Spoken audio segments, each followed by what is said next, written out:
Welcome back to another episode of Mike and Dylan Hate Drama, where we give advice to the masses because they need it. And they write in and we help them with their issues. We do, but if they don't write in, then we can't help them with their issues. But today we have 2 submissions, so we will be able to help people with their issues. Yeah, and there's a pretty spicy one. And I mean, look, there's a lot of advice podcasts out there, but none of them can give the real advice. You know what I'm saying? I don't feel like these other podcasts have really lived the life that we have lived, which kind of encompasses everything. And I think that in a way, me and Dylan are more apt to giving you advice than a therapist, a psychologist. The rapist. Yeah.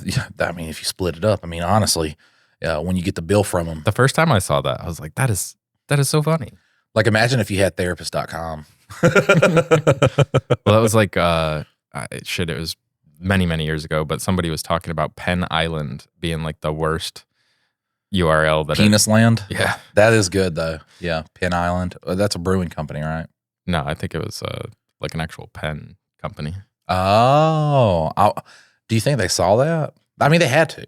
I think it's one of those things you go ahead and you're like down the path a while, and then finally somebody figures it out, and you're like, oh, fuck. Or you're just like, fuck yeah. I think if you are a really well put together guy, you're like, fuck, penisland, penisland.com, fuck. But if you're just a dude, you know what I'm saying? You're like, fuck yeah, we got penisland. Like, we have penisland.com. How do you spell that? PENIS way. Right. Imagine them on the phone talking to like whoever they're doing their taxes. Yeah, it's PENISLAND.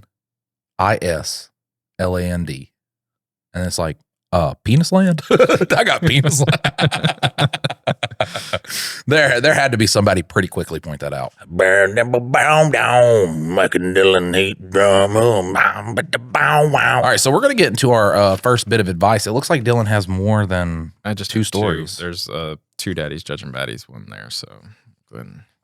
All right, so can I get the stapler? This is from JB. The title says, "You really did a PSA." A PSA is a public service announcement. Is it?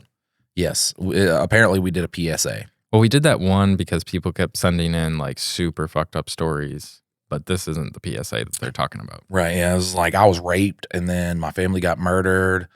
But on the bright side, I'm going to kill myself. And I'm just like, what the fuck kind of story is this? How am I supposed to be funny? Where's my avenue? Where's my avenue to be funny? I know where our avenue is, and it's making a movie, and we're going to do it. All right. Mark this episode 85. 85. MADHD 85. By the time MADHD 300 is out, we'll have only 4 years from now. We're plotting and planning right now. So the message says, "It might have been unintentional, but I've been listening to your podcast, sans headphones, and my husband usually listens half-assedly while we wander around the house. Sometimes he says, 'You can't listen to that with the kids right here,' but usually the kids are playing elsewhere, and he says shit like, 'Jesus, what are they talking about?'" That's a pretty good summation of the podcast. Yes, I would. Right now I'm watching Righteous Gemstones, and I'll watch it while my kids are awake, because if they're doing their own thing, kids, when they're doing something, they have such tunnel vision, they can't pick anything else up. Unfortunately, my son walks in to ask me a question right as Keith and Kelvin are talking about. Kelvin's like, "We lick each other's wieners," and then he's just like, "What did they say?" And I'm just like, "Oh no, it's like you think they're gay, hot dogs, but they're not actually gay," and then like they're actually gay afterwards. And I'm like, "Oh fuck." Well, we're early 40s and have been together since we were 20, and he's never gone down on me until about 2 weeks ago. This is a submission right here. Now, that's not to say he hasn't been stellar at making my toes curl in other ways, in parentheses, because we don't deal with no foreplay fools. I have no idea what happened, but given how often you guys go on and on about dining at the Y, I credit you with the change. I love that she used that term. That's one of my favorite terms. Dining at the Y? Yeah. I am touched that because of us, a vagina got licked. We made a change in a 20-year like relationship. Oh my God. It's like you can't teach an old dog new tricks, but subliminally you can. Yeah. I fucked up subliminally. Hopefully. Oh, you No got one- it the second time. Yeah. Hopefully no one really sends that back and here's that extra B I threw in there. The other day, he just grabbed my thighs, wrapped them around his face, and I died a little. Your girl had to tap out for a beat before we could have actual sex. I think a lot of us have had a hookup with a guy or two who were bad at it and made it super awkward and then basically made us feel like it's our fault when we don't like it. Because it is. What are you talking about? I gave you... I knew how to do it. I went... You didn't enjoy that? Fucking the other week, dude. My wife was drinking tequila and she was like, oh, drink with me. And I'm like, okay. So I take a couple shots. I'm just like, man, Dylan knows if I drink any amount of alcohol, I'm fucked. Like I immediately get buzzed. So then she's like, oh, let's do it. And dog, I was like a fucking 2-pump Perry. There was no foreplay or anything like that. She just was like, and then I was like, no, I can't hold it. She was like, yeah, I want you to come, big boy. And then I came, and then she was just like, now snuggle me. And I was like, what just happened? And she was like, I took you to Pound Town, baby. And I fell asleep. And then I was like, I see why guys do that now. Yeah, just sleeping pill. Right, yeah. There was no effort that I had to put in. I think you just told us a story about your wife taking advantage of you. Yeah, I was drunk. And listen, during the next Me Too movement, I'm going to throw my hat in the ring. What I now know at over 40 is that we have not been living up to our potential here. If you think you don't like it, try again. My husband said he didn't really like it back in our 20s, and as it turns out, he just let me know that it helps him get out of his own head. Thanks, anxiety. Ha ha ha. And focus better on just enjoying the act. We have had sex so much lately, and I'm never going back. Keep preaching the gospel, my guys. 11 out of 10 recommend. I'm sending episode recs to my friends and telling them to do the same thing in front of their men. Fucking, look, that's the best submission we've ever got. Oh, yeah. On any, look, I don't know. It's like, I love compliments. You know what I'm saying? I don't like when people talk shit.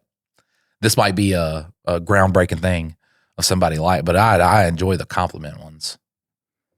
Because, you know, we get a lot of comments that they're not complimenting. You know what I'm saying? They're usually like talking shit about us. Well, I think the funny thing is that's something that I don't like. It's hilarious. I noticed it the other day. I was like, every time Mike goes into one of these sex lines, he's like, we're guys, don't talk about it. And then we proceed to spend like fucking 20 minutes talking about it. And I just think it's kind of funny that somebody who did not enjoy or even really attempt it before was like, you know what, let me give that another try. I wonder if they heard the explanatory episode, though, where we really gave the step-by-step instructions. And that was early in MADHD. I don't know how people listen to either podcast. After that, like, how do you with good conscience, like, all right, next episode? Well, I mean, sometimes it teaches the old dog a new trick. It does, man. I feel good. I feel like good. We're just, what is it, Pavlov's dog, where, you know, we just keep ringing the bell and eventually somebody That's right, yeah. for it. Yeah, it's like as soon as you throw in an episode of MADHD, it's like the guy's just, I need to taste the vagina right now. I was like, I need to look at pussy. You know, the funny thing is that makes us responsible for orgasms. We are responsible for an orgasm. That's crazy. We have made the world a little bit better of a place. I'm going to go home and tell my wife, I kind of gave another woman an orgasm. Not even probably a clitoral orgasm. Right, yeah. And then I just die. It's just Dylan hates drama. You just have like a little scarecrow of me sitting right here, little tribute of I know Mike. A lot of guys named Mike, so that you could easily feel and there's so many Mike and Dylans, yeah. How many funny Dylans are there out there though? Well, there's not one here, so. I was like, how many famous Dylans could I name? And I was like, Bob Dylan. And his first name ain't even Dylan. No. I mean, there's, I know there's some out there. I just don't know I can't think of their names. They're not doing great shit. Like, I think the thing with Michaels too is not only are they prolific in their acting, sports, singing careers, but also very controversial. Like, you can't get a Michael Jackson, Michael Tyson. You can't get a Michael that's just like, they're really great at something, but then they don't also do shit that's just like, oh my God, like all the news has to be around them. I think Michael Jackson is you can't watch the Cosby Show because of all the things that Cosby did. But you hear Thriller, you're just sitting there just like, man, that dude used to sleep in the bed with children. I think there's some fucked up stuff. Like, I don't necessarily believe, I think there could have been some wrongdoing going on, but he is also a gigantic target that you can then milk money from. So if you civilly sue him. I think that too. I'm big into the Illuminati killed him. Yeah, he was basically doing nothing by the time he died. Like, he was going to go back on tour. Yeah. It's like every time someone wants to go back on tour, they die. It's like Michael Jackson announces this big tour, dead. Prince going back on tour, dead. It's like if you're real prolific and they're like, no, your time is up. We got to push the Biebers. All right. We have to push the One Directions. Then the Illuminati's just like, nope, got to take them out. Maybe.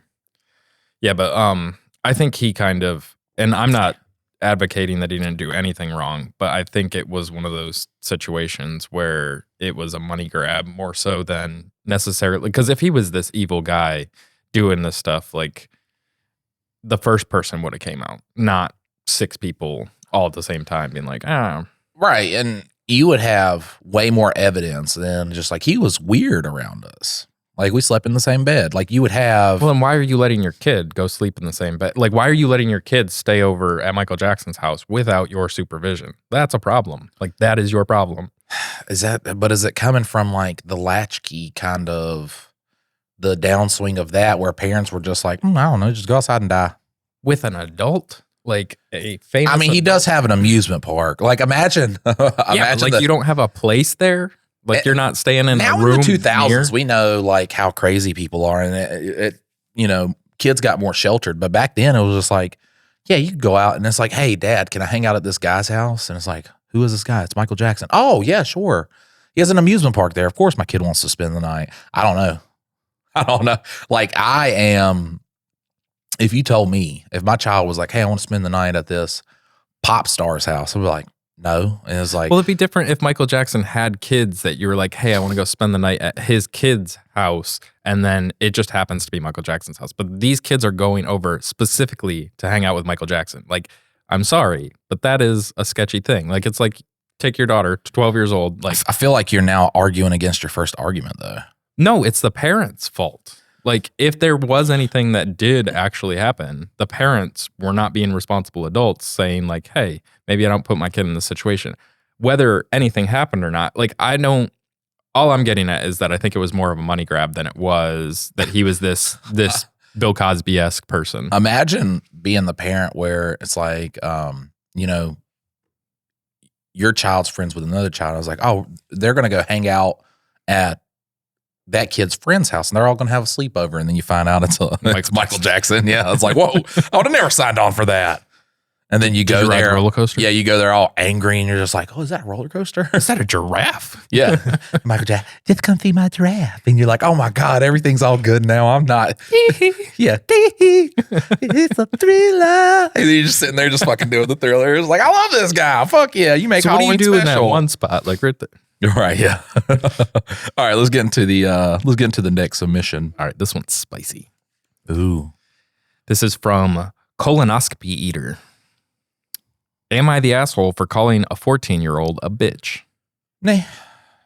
I mean, look, I have a 12-year-old, and the way she acts sometimes, I want to say it, but you'll have to fight mom and her.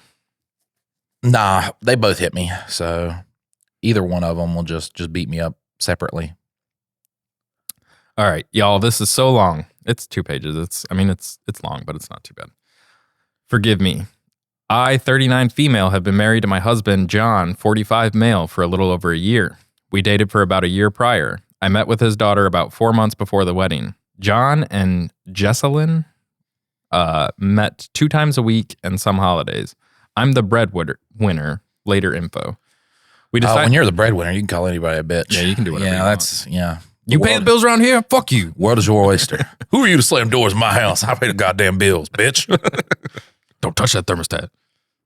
We decided to keep our bank accounts separate for the most part, but have one joint account that we put in for bills and fun. We have separate savings and everything. We live in my home. John just got custody of his daughter Jesselyn this past summer. I hate to say it, but I had no idea of his parenting style or anything of that sort. It never came up. Can I tell you a dumb kid story real quick? Yeah. So, my stepdad and my mom, they smoked a bunch of weed, a ton. So I always grew up around people that just always smoked weed and shit like that.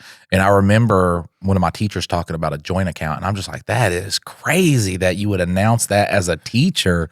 Also, like, I guess, yeah, you got your money for bills and you got your money for weed.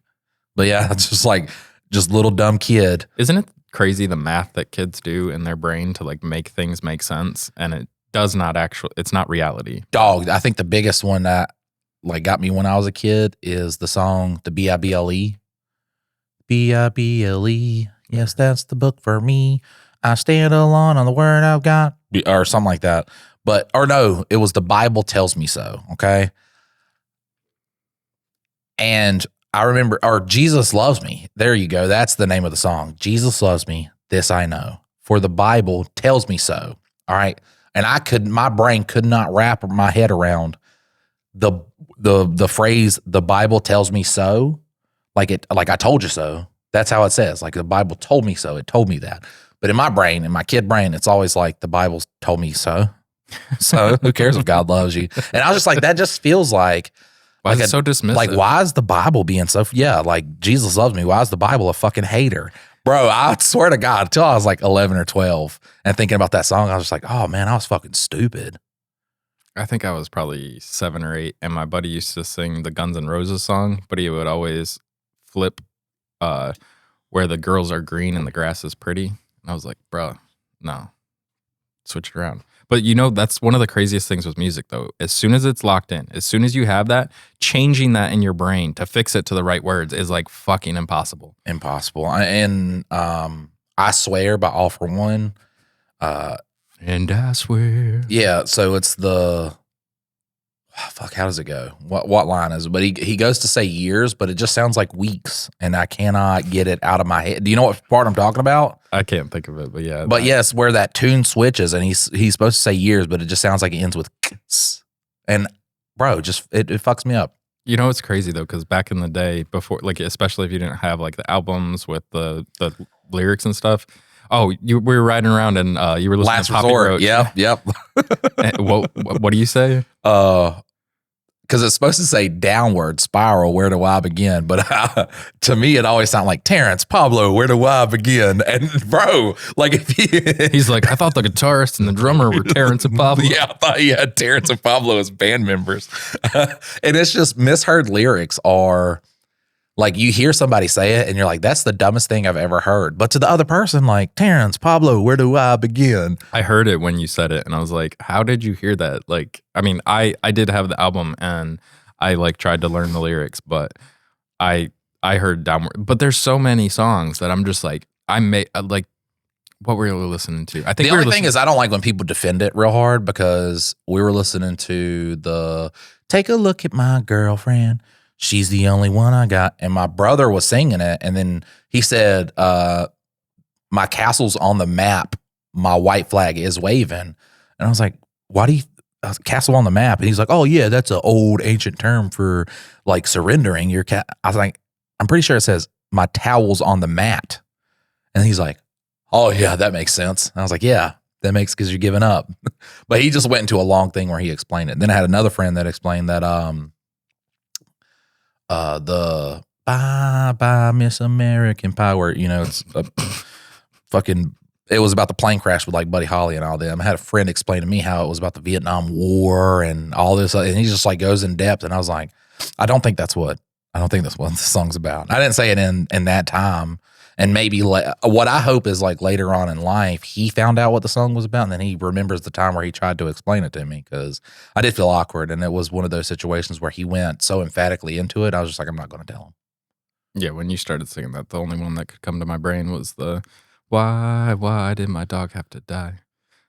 What is that? Is that a parody? That retriever had a beaver that would never go dry. Oh my God, what the fuck? Those are the things that you said that adults had to show me. No, we found that on our own. There's a little. It was a guy who fucked his dog. Right. It's some comedian that I guess had some. I got to put that together. That retriever had a beaver that would never go dry. Yeah. What a line. What a fucking line. Yeah.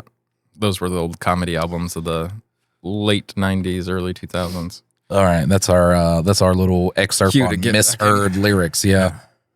As soon as you started singing it, I was like, once you got to American Pie, I was like, that retriever. Right. Yeah. All right. Yeah, it was a fucked up song. You know, you mentioning that, nobody ever saw that. Saw what?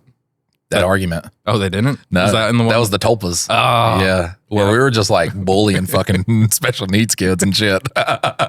And each other. Yeah. If you have autism, you are not welcome here. All right. So we're back into this. She was saying about how she didn't understand his parenting style. She says, I'm too damn old to think about it. Jesselyn decided she no longer wanted to live with her mom, and we obliged.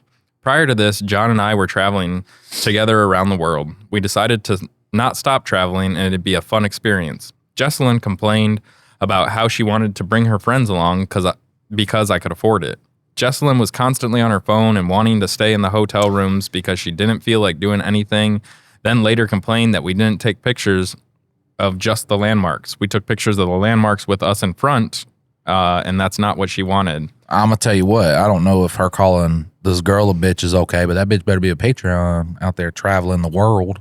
You got $5, get a couple bonus episodes, and you got the time to listen to it because you're always traveling. It's so funny when and then if she lets her husband, she'll get more pussy eaten out of the deal. The funniest thing is like people will just be like, yeah, they write in, they're like, I am just a spacecraft engineer. And I'm just like, why do you listen to the podcast? Why? Because they want to slum it sometimes. They want to come I get it, yeah. It's It's like the scrub life shit. It's yeah. like a dirty little secret that they got. I was like, yeah, before I was an astronautical engineer, I was a juggalo in my youth. All right. Well, there was that summer in 2005. Yeah, in 2005 where whoop, whoop. They could have been a part of my gang. See, we always used to yell out, hooty hoo, on the ski resort to find each other. I don't know what that is. Outcast. Ah. All right. That's all I know. This is old school Outcast, where I think it's talking about like that's how they'd let everybody know that the police were around. My thing with Outcast too Maybe. is, I'm a radio whore. So I just got the Outcast big hits. So when I always heard about Andre 3000 being this just like great rapper, it always reminded me of like there's two real genres of hip hop back in the day. There was like the gangster shit, and then there was like the dad walking into the club, just like, here we go. Now I'm here and you better know. And it's like that kind of hip hop. And that's old. Yeah, that's what I always boxed like Andre 3000 into, just because I heard Outkast. He's insane. Yeah. Both of them are great. I prefer, and I'm not going to be able to think of his name now, Big Boy. And then I liked Andre 3000, but when you listen to the old stuff, I just like Big Boy's style better. But both of them are fucking.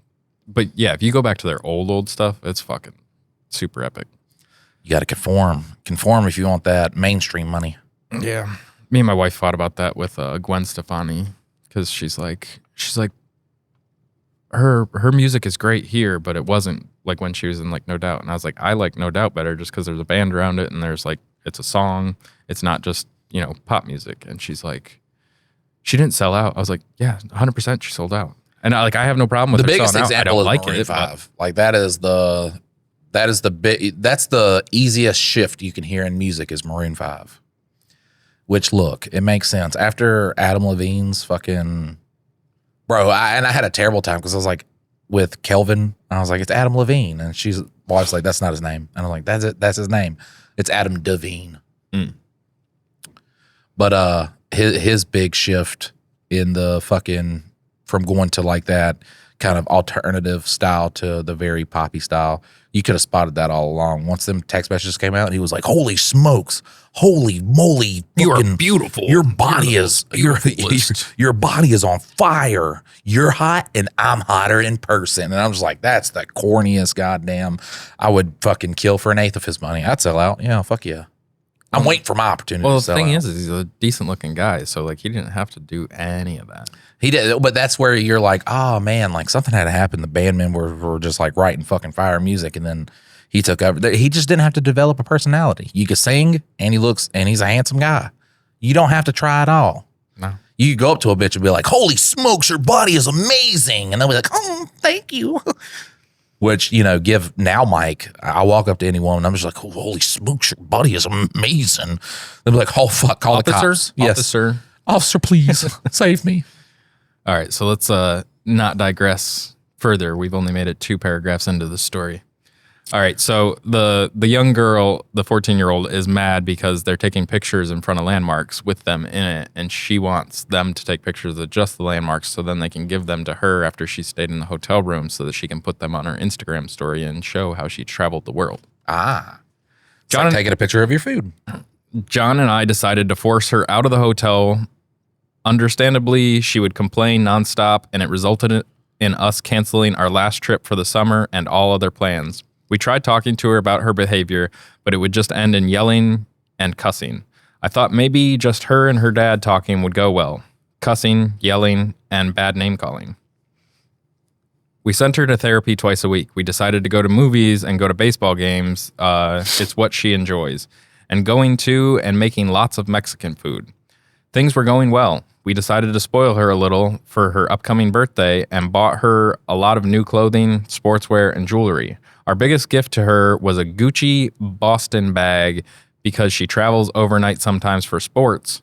We gave her a few gift cards too for her and her friends to share. I would be so grateful.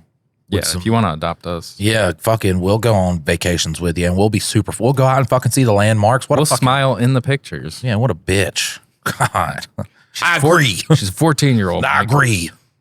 I'm not on the emergency list or contact list. In all honesty, I never thought of it. My fault. I kept seeing John's location leaving work to go to Jesselyn's school and going back to work. I didn't think anything of it until he came home with Jesselyn, and it turns out the school had caught Jesselyn bullying a girl and yelling at her in the bathroom. Apparently, she had been bullying a girl so consistently she has gone homeschooled, and the father of the girl had come to withdraw the girl from school and cussed everyone out in the main office because nothing was being done about Jesselyn bullying this girl. Jesus Christ. That's that's talent, though. What, to bully her so hard? There's bullying, but then there's like the bullying where that person remembers you. Yeah, or you're just no longer on the earth because she bullied you so hard that you take yourself out. But that's a skill. Like, do you know how manipulative you to get into somebody's mind and just like really like, I can't go to this school anymore?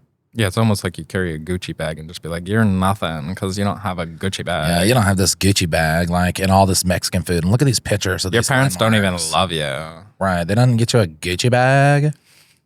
All right. There had to be a hold in place to escort him off the building. He was so angry. Jesselyn had been bullying this girl because she was too poor to afford a good pair of shoes and clothes, and for her using a plastic bag as a sports bag. Jesselyn and her were on the same team, and she had DoorDashed a peanut butter milkshake and put it in her backpack. The girl had approached Jesselyn to attempt to confront her, and Jesselyn began cussing her out so bad she began to burst into tears and just standing there while she just continued to yell at her somehow. I'm so sorry this is so long. It's okay. Anyways, I was pissed at John and Jesselyn. We tried to have a sit down with her, and we took away every luxury item and piece of clothing she had, and her phone. So you were making her walk around naked? Every piece of clothing she had. No clothes for you. You gotta make it out of rags. She was unapologetic, and anytime we asked her if she was apologetic at all, she kept saying no. John went to the room next door a while, and I said, "You truly are a fucking bitch," when she said she was not sorry whatsoever. John came in and tore me a new one in front of Jesselyn while she snickered. I packed a bag. Oh, wow. Bad dad does fucking terrible parenting thing right in front of child. Man, who would have fucking guessed that? God. Well, I mean, I think the dad defending the daughter is like, there is something to be said about, you know, the whole interaction. Like, you called her a fucking bitch. You are the adult in the scenario. You kind of got to hold your tongue and just be like, you are. But imagine John puts this kind of fucking. Oh yeah, no, he's terrible. Yeah, he puts this fucking passion into fucking actually parenting his child and not making her a complete fucking asshole. Because to bully a baby that has, that's fucked. You know what I'm saying? Yeah. That a child that has nothing. Imagine you're a child that gets everything you want, and then still there's something missing in your life. Good parents, that compels you, because this has to be like an attention grab. It has to be. Or she has some serious like medical shit going on, and you have her in therapy. But I mean, to understand that she bullied a child who has nothing so hard that she had to get homeschooled. Yeah, I mean, he's being real passionate now that someone called his daughter a bitch, but your daughter's being a bitch, dude. Well, yeah, but like the same as him cussing her out. No, I get it. I get why she he gets mad. Like, that is your child. Yeah, sure. But I mean, there's been she should have had that conversation like, hey, your kid's a fucking bitch. You need to figure this shit out. Like, this is not cool. She's terrorizing this fucking kid. But yeah, like just straight up calling the 14-year-old like. And now, technically, the dad is now bullying you in front of the bully, and now she's like, because that's gonna get because now the daughter doesn't respect you at all. No, never did. Yeah, never did. Yeah, but now that's like kind of like the go ahead, the green light to be a dick to you. Yeah, that's fucked.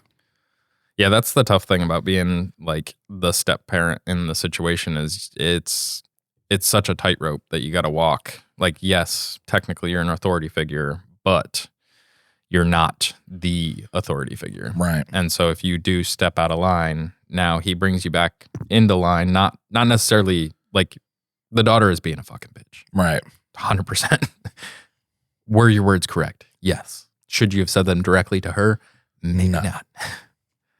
All right. So I packed a bag and I left. John left me a voicemail and said, if I don't apologize, this could be the end of our marriage. If I don't apologize to his daughter, I'm not sure if this should be a hill I die on and get divorced on. I don't feel exactly awful about calling her a bitch because it is what she is, but she is 14 years old. I don't know what to do. Am I the asshole? So is this user submitted? Like this This is there. I just leave John. Like there's what? And I get it. Like, look, you already said you're the breadwinner. I'm not saying John ain't got a job or nothing like that, but it should be a humongous red flag. If, like, you've seen the apple that fell off the tree. Y'all been married for a year. I mean, at some point, you're going to start realizing why the apple fell off the tree like that. You can't convince me otherwise. If somebody has just that's a shit kid. And it's, look, I get it. It's a child, 14 years old. They're not shit because of their own doing. But if we're at 14 years old and we are just like complete shit, no redeemable quality at all, you can only assume that comes from the parents. Well, the thing is, though, is she was technically raised by her mom. Right. And sees him twice a week. I think the hard part is this is the most trying time for any kid. Like being a teenager, trying to come into your own, figure out who you are.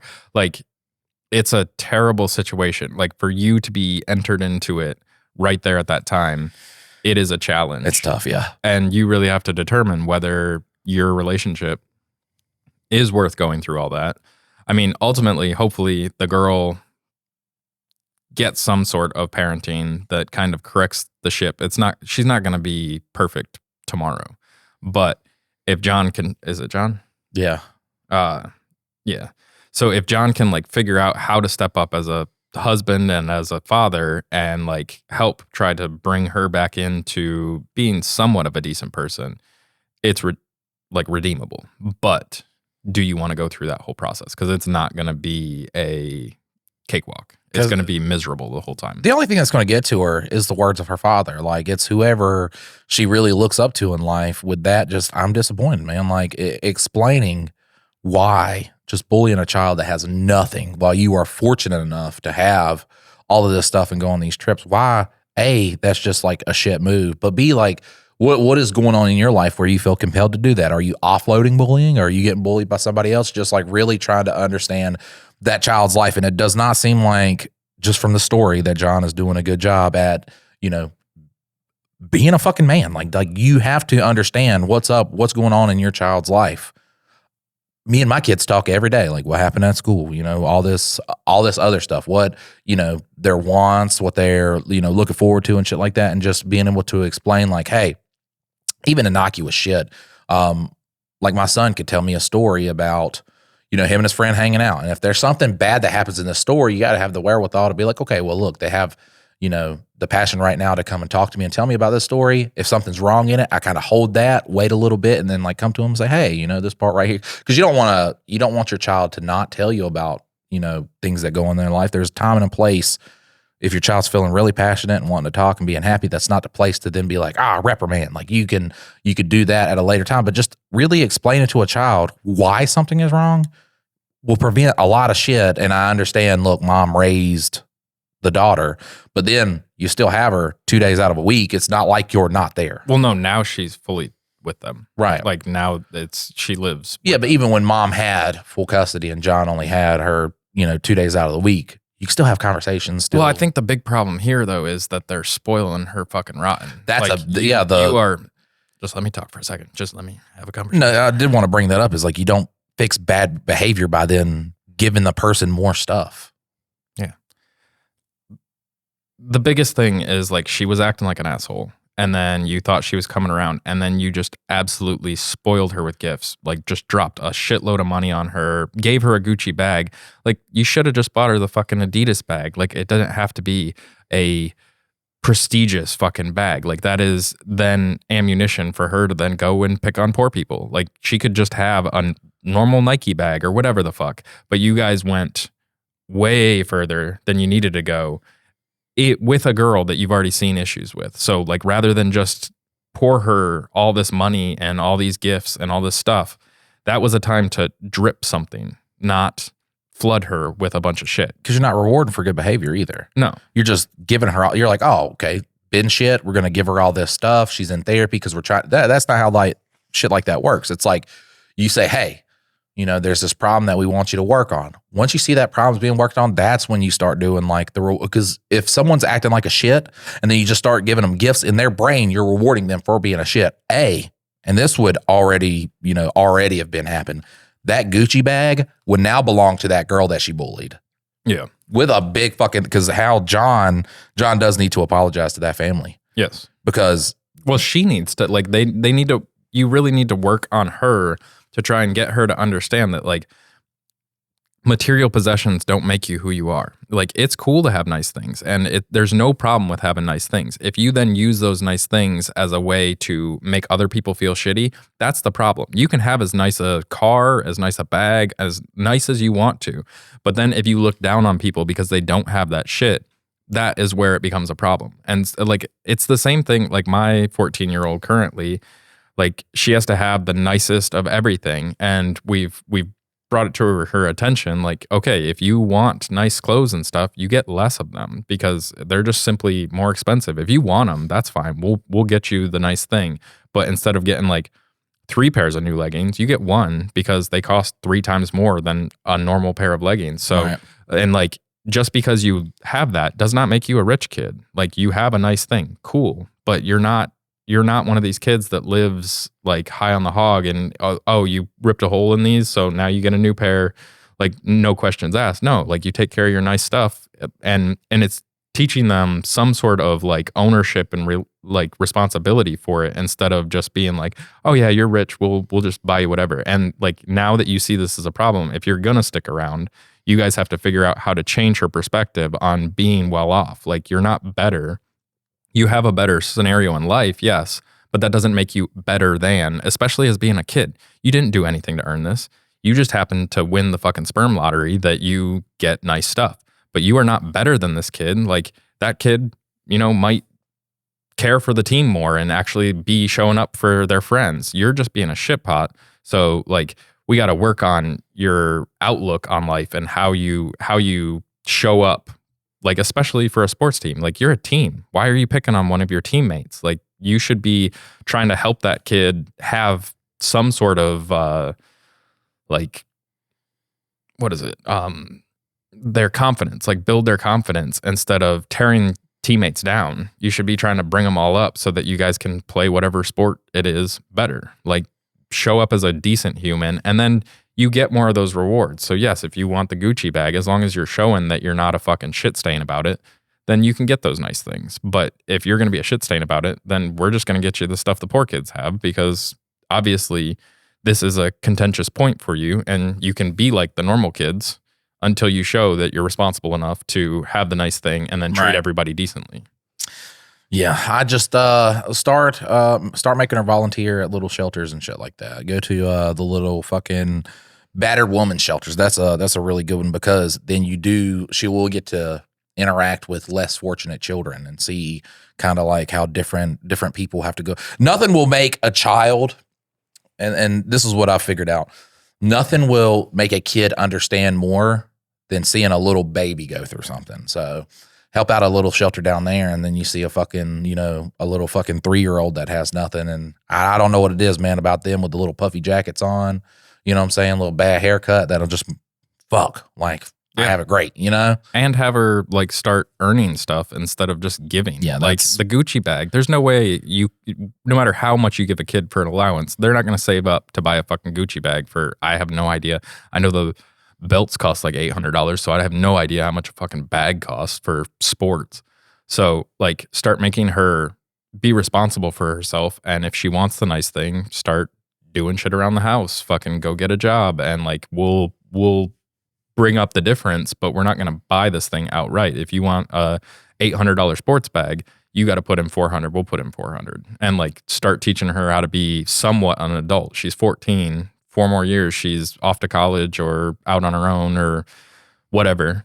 But like at 14, she should start showing some sort of responsibility for herself as well. Right.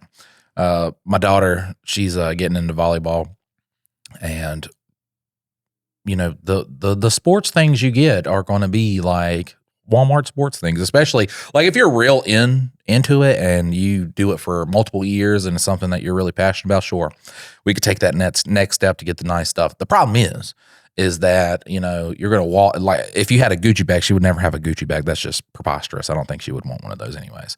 But imagine walking up with your Gucci bag, and then what I'm saying, you're playing against a school with some black kids and they're coming up with their Nike and Adidas bags, and then they beat you 400 nothing. And that Gucci bag did not help out a single bit, did it not? No, it did not. That's why I look, Nike and Adidas. That's like sports though. You know what I'm saying? That's sports.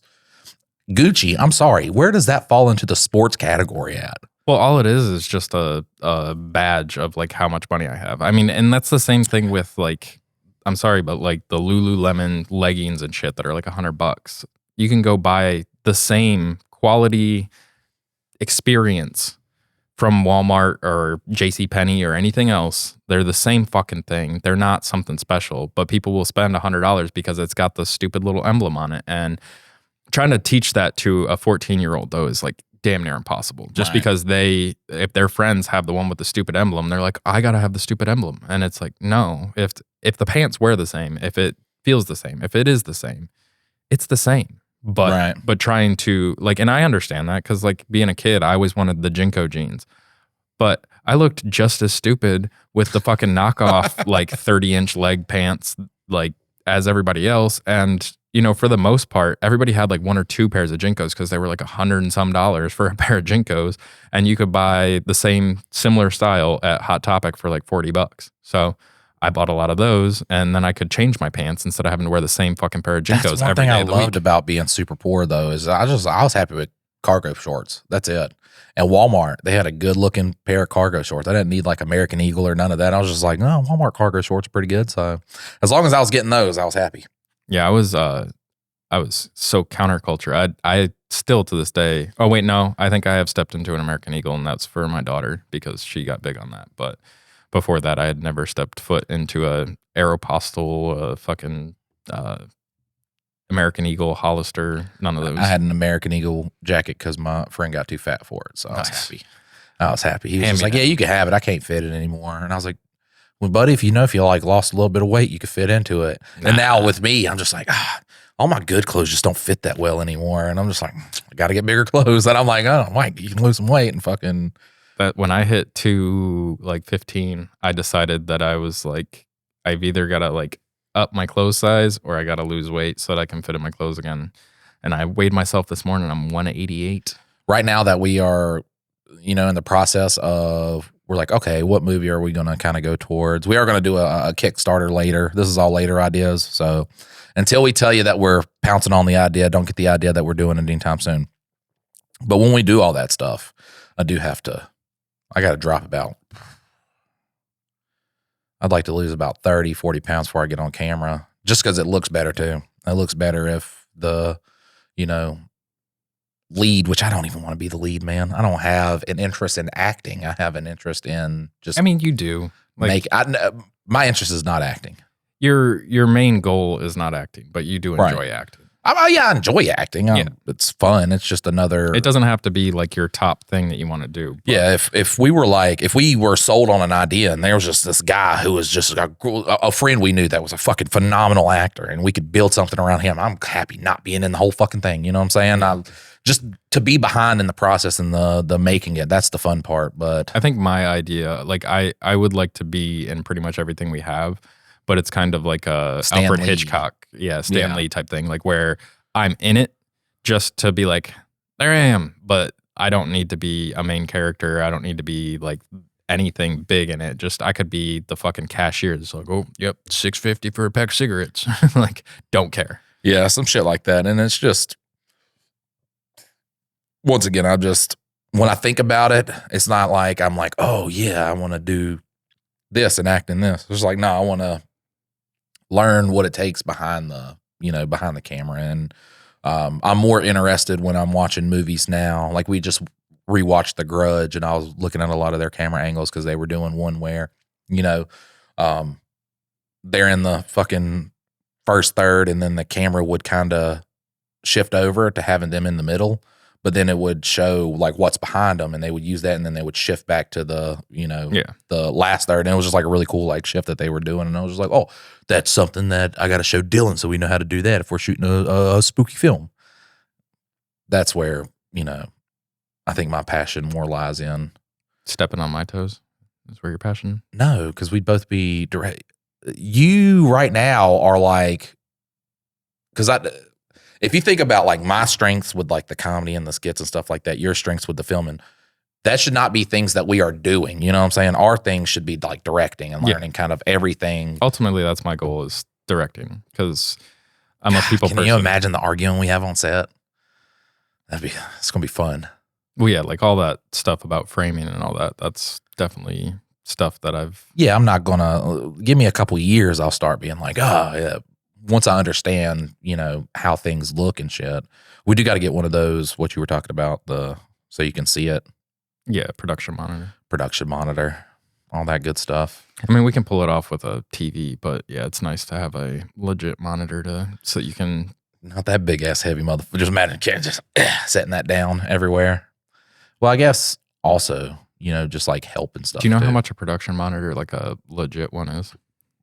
Tens of thousands of dollars. Some of them, like if you're going like 20 inches and above, it's like thousands and thousands of dollars. That's ridiculous.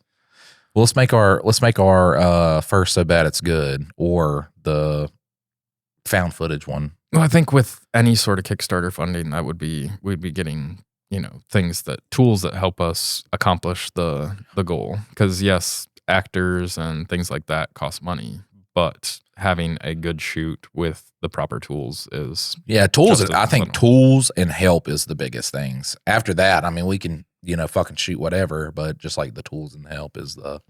Well, we've got another 48 coming up at the end of May, and so we're going to be working on trying to build out the crew for that one.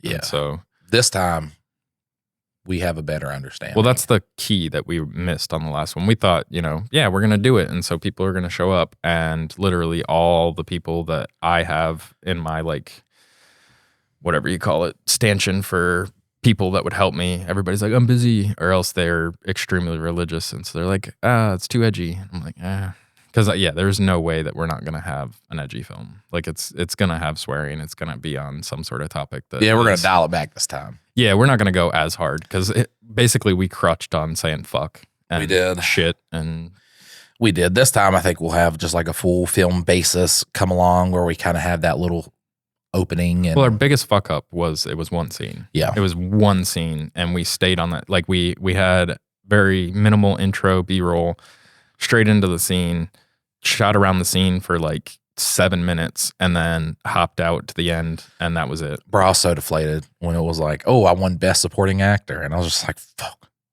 I was like, you were the main actor. I don't give a fuck about that. Yeah. I didn't give a fuck. Well, I mean, the coolest thing about the experience, though, is you winning Best Supporting Actor meant that I could go to which I could have went and watched it anyways, but like and the funniest thing was, though, is like everybody's like, how'd you grow your beard so fast? And I was like, I'm not the guy. Like we're not the same. We look similar. It's white people, man. It's white people. People say all I black never people noticed look alike. it was all black people that were asking me that. Right. It was all black people think white people and Asian look alike. All Asians think white people and black people look alike. It's just like here's the thing. If you're from a race, you look like people from your race. It just happens. But yeah, me and Dylan, I guess, we're sitting there fucking, they're just like, huh, your beard's a lot less red than it was. How'd you guys cut it for the shoot and then grow it back out? Right. How'd you lose all that weight too? God damn. Well, the camera adds 40 pounds. Yeah. Fucking, well, right now I got like 70 pounds on you. I got to lose some fucking weight. Guys, listen, we love you so much. Thank you guys for tuning in. If you want more bonus episodes of this and 2 Days Judging Bays, you can check out our Patreon, patreon.com/Mike and Dylan. Also, if you want your partner to take on to that premium sex advice, share this podcast with them. All right. If you got a friend who is not experiencing them. Isn't it funny that it's the women turning their guys onto this podcast rather than vice versa? That's right, ladies. That's right. Your friends deserve orgasms too. So you should send them this podcast and we will see you next time. Later.